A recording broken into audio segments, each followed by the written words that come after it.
Assalamualaikum warahmatullahi wabarakatuh. Perkenalkan, saya Cisna Alwi, Prodi S1 Keperawatan, mahasiswa Stikes Cirebon. Saya akan mempresentasikan tentang penata laksanaan cedera kepala. Baik, langsung saja. Cedera kepala secara harfiah berarti cedera pada kepala. Tetapi pada hakikatnya, definisi tersebut tidak sesederhana itu. Karena cedera kepala bisa berarti cedera pada kulit kepala, tulang tengkorak, jaringan otak, atau kombinasi dari masing-masing bagian tersebut. Di bidang penyakit saraf, cedera kepala lebih dititik beratkan pada cedera terhadap jaringan otak, selaput otak, dan pembuluh darahnya.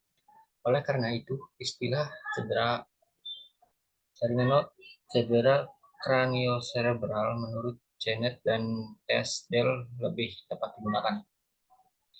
Cedera kepala akan memberikan gangguan yang sifatnya lebih kompleks bila dibandingkan dengan trauma pada organ tubuh lainnya. Hal ini disebabkan karena struktur anatomik dan fisiologik dari isi ruang tengkorak dan yang majemuk dengan konsistensi cair, lunak, dan padat, yaitu cairan otak, selaput otak, jaringan saraf, pembuluh darah, dan tulang. Oleh karena itu, trauma kepala dapat menyebabkan cedera primer dan sekunder.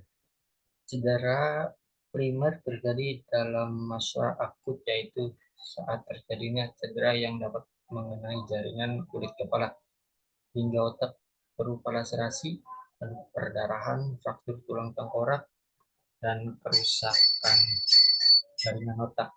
Sedangkan cedera sekunder merupakan komplikasi lanjutan, misalnya edema cerebrik, peningkatan tekanan intrakranial, infeksi jaringan otak, hipoksia, dan sebagainya. Klasifikasi cedera kepala. Menurut beratnya, cedera kepala dibagi menjadi cedera kepala ringan dan cedera kepala sedang sampai berat. Adapun cedera kepala ringan 85% banyak tercatat di UGD RS praktek dokter dan dikenal sebagai contusion pikiran otak. Sebagian besar bisa membaik. 15% diantaranya mengalami problem kronis, gangguan dalam emosi dan berpikir sedang. Sisanya bisa kembali pulih dalam waktu 3 sampai 6 bulan.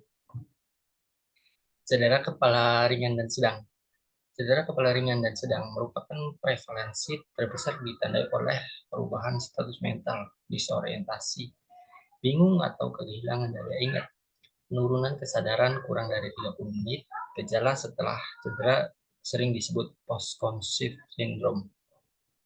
Ditandai dengan nyeri kepala, gangguan penglihatan, gangguan daya ingat, gangguan konsentrasi dan perhatian, gangguan keseimbangan, gangguan tidur, kejang, perubahan mood, depresi, sensitif, mudah lelah, gejala penyerta lainnya, mual, gangguan penciuman, sensitif terhadap suara dan sinar, bingung dan terlambat berpikir. Gejala ini sering terjadi beberapa hari atau minggu setelah cedera kepala, kadang tidak dikenali oleh pasien maupun lingkungannya sendiri. Cedera kepala berat. Cedera kepala berat merupakan proses dari cedera kepala primer yang berkembang menjadi cedera kepala sekunder bila tidak mendapat penanganan yang memadai. 4 mekanisme utama pada cedera kepala yaitu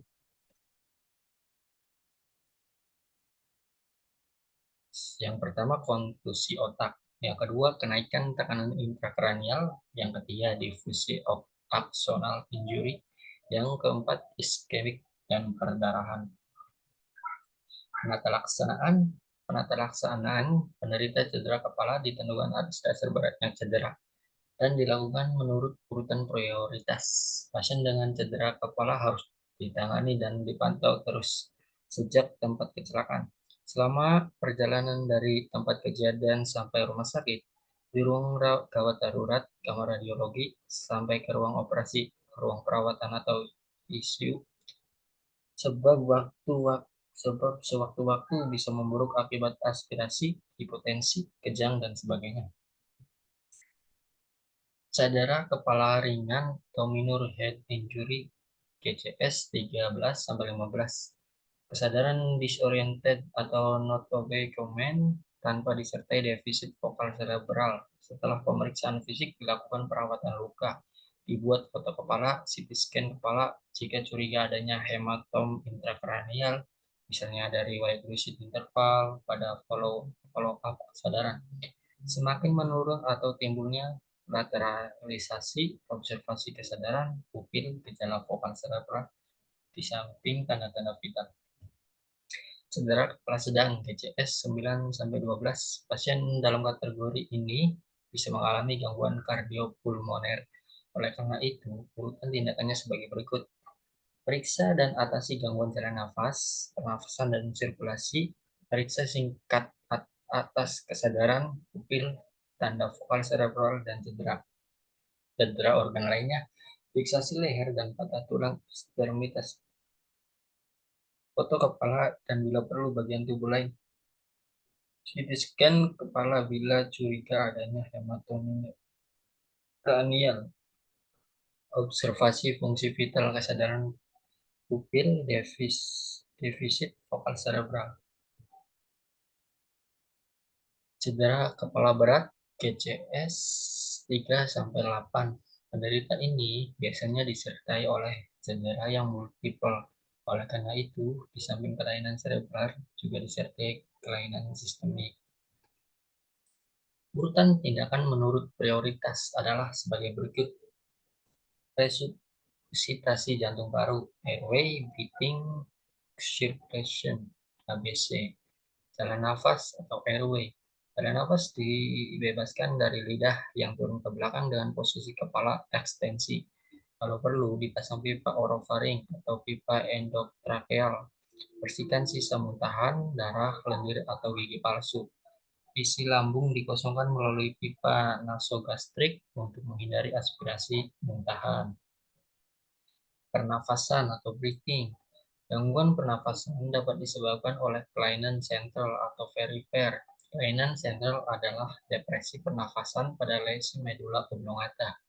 Pernafasan Cheyne-Stokes, ataksik, dan central neurogenik hyperventilation. Penyebab perifer adalah aspirasi, trauma dada, edema paru, DIC, emboli paru, dan infeksi. Akibat dari gangguan pernafasan, dapat terjadi hipoksia dan hiperkapnia.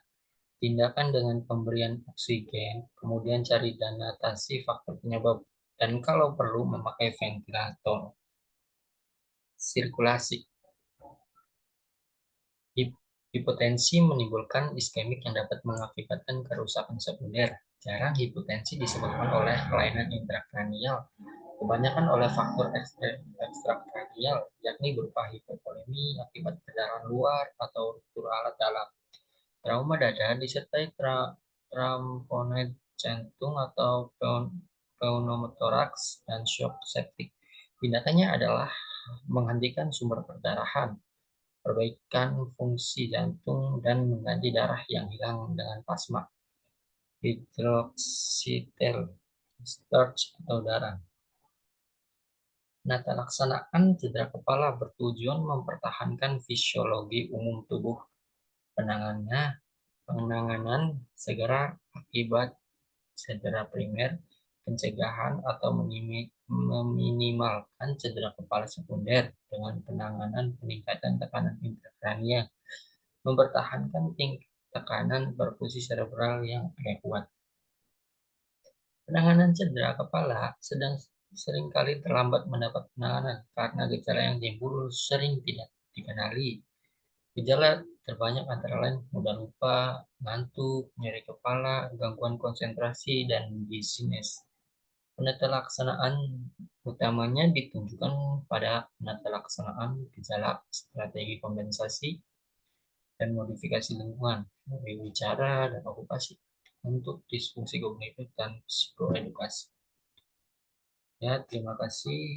Apabila ada kesalahan dalam bertutur kata, mohon maaf. Wabillahi taufiq wal hidayah. Wassalamualaikum warahmatullahi wabarakatuh.